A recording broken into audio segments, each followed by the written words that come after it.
Hi everyone, so disappointing night with you in Liverpool, and I've got a long drive back to Manchester, dropping Will off in a sec, and I got back to the tune. Overall, it was a pretty poor game, not one for cameras. I don't know what it is about Monday nights, but we always seem to struggle.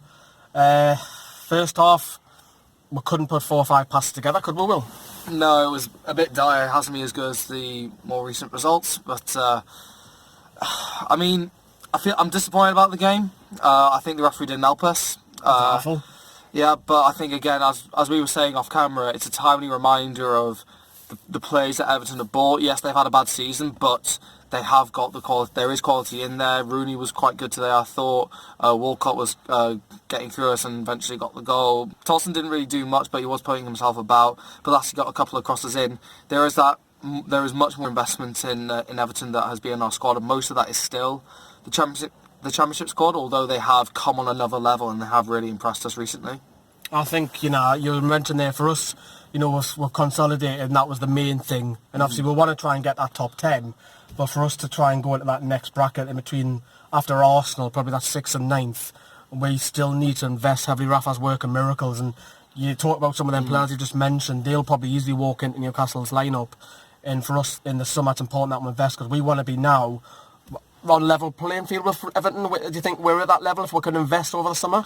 Hopefully. I mean, all the stuff's come out today about Staveley takeover and that the price is now increased.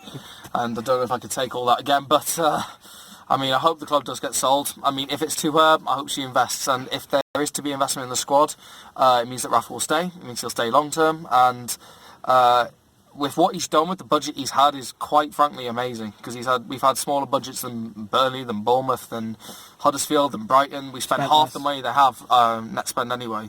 So to do what he's done with the squad that he's got, I think is fantastic. And to get to that level, any investment, because I think we've got the manager in place, we've got the stadium, we've got the fan base behind him.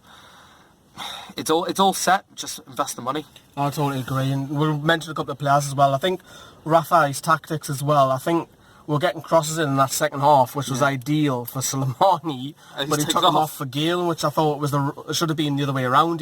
Should have got crosses in and played to his strengths. But I'm going to give my man the match to Mo Diarmi. I think he was pretty sound, pretty slick. Didn't really anyone get past him. I'll give him probably an 8, and we'll come up player ratings. A lot of them will probably get 6, 7, 8. But you? Definitely Diarmi. I thought he was the man of the match out of both teams. He was awesome. He was commanding, tackling, getting the ball out of his feet really good, distributing fantastic as well. He's come on leaps and bounds since Rafa's come in, especially in the second half of this season. I mean, who would have thought we would have said that?